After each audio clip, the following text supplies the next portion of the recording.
but I want to present a view of what is about to happen. So, our disruption has happened over the last decade. The future of our disruption, which is going to happen over the next 3 years, is going to be 6 or 7-fold. First, and don't misunderstand this, please, we will disrupt by taking news away from the city we are in. New Delhi will not be the center of news. This is a cold fact, and believe me, we are doing it even today. We control 80% viewership. The channels in Delhi have 20%. It's not about a geography. It's not about a mindset. Don't get me wrong, this is not my fundamental premise against Lutyens Delhi.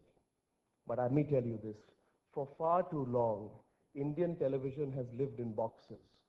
Boxes, I believe, that have been piled up as a sort of cushions for New Delhi to comfort the news industry of India. I have personally spent the last decade working out of a small newsroom in Lower Parel in Mumbai. And I'll tell you this, what have I learned? I have learned that being away from the national capital has allowed us the freedom to not only disrupt the system at will fearlessly, but also redefine the geography and horizons of the news viewer. So we will disrupt the news once again by taking the focus to places like Odisha, where 21 people in the ICU and dialysis ward of a hospital were killed, and it was a fleeting mention. We covered it for 3 days on our channel.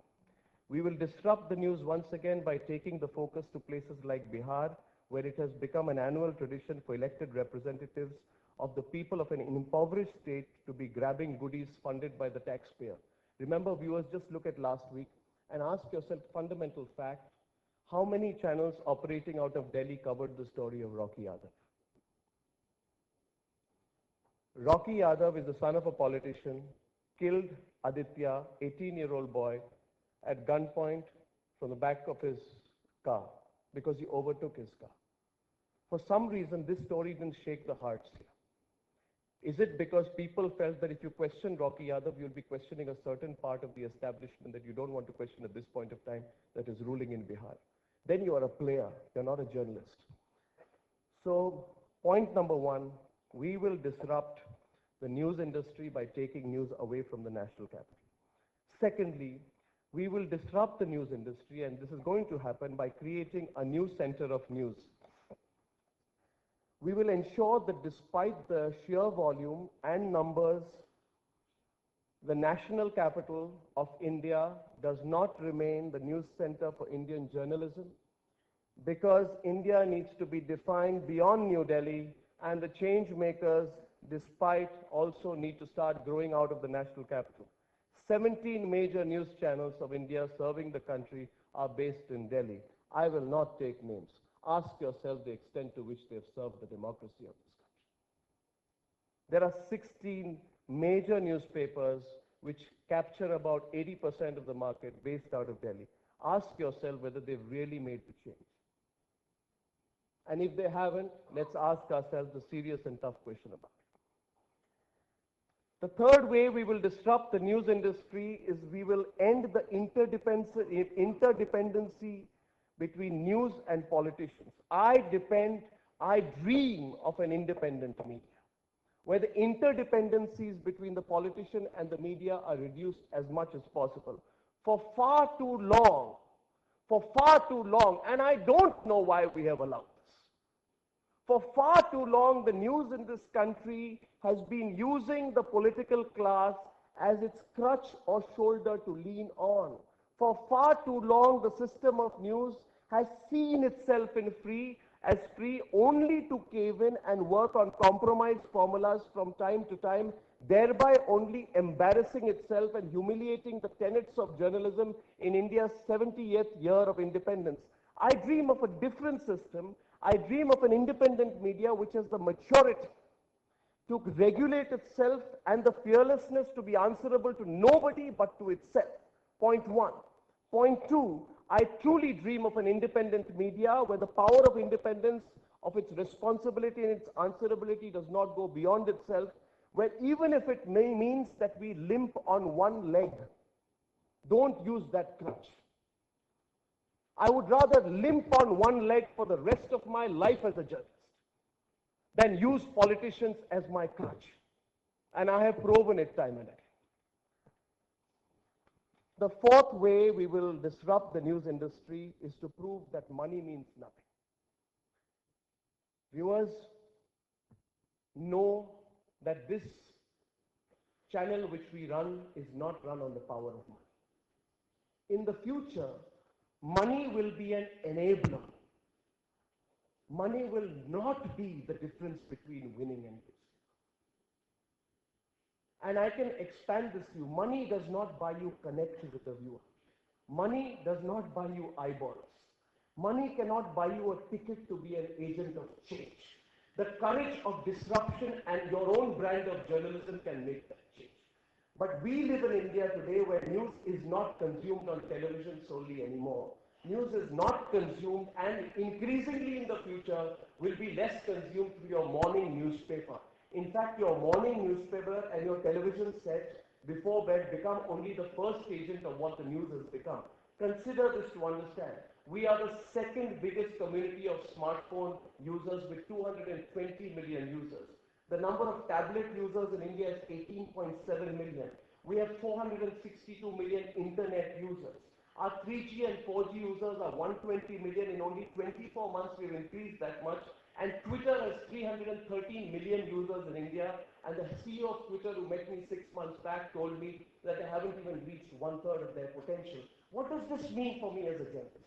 It means that today is a glorious age where only content is king.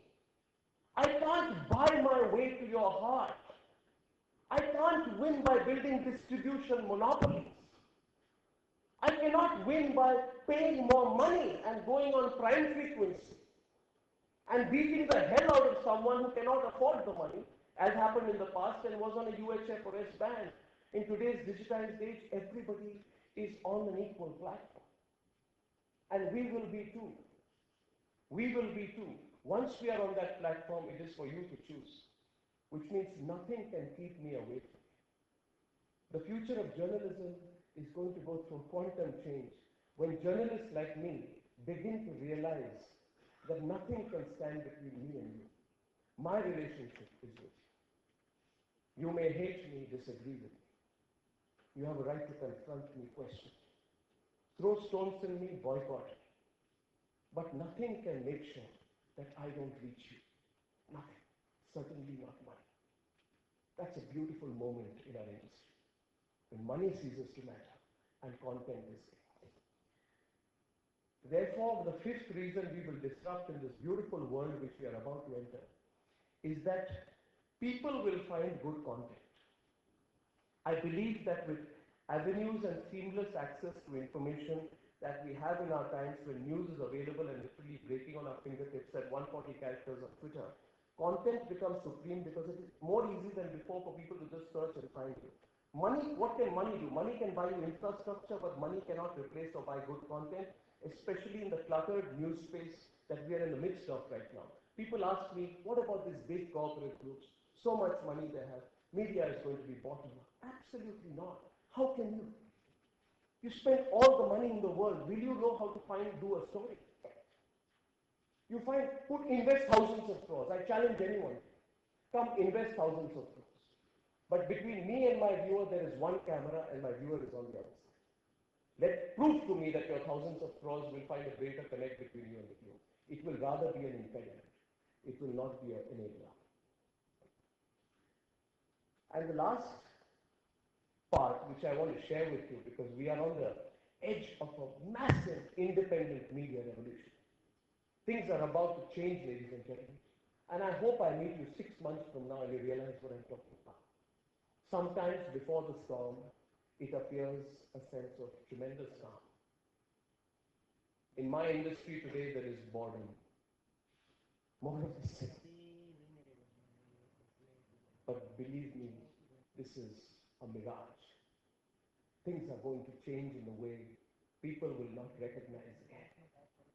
Believe me, what will happen in this country if a group of content creators takes the power of media into its hands?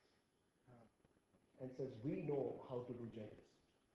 And we owe it to nobody and no one to find a connect with our viewers. That's when journalists and content creators will become independent. The churn has started. People are thinking the revolution is about to come.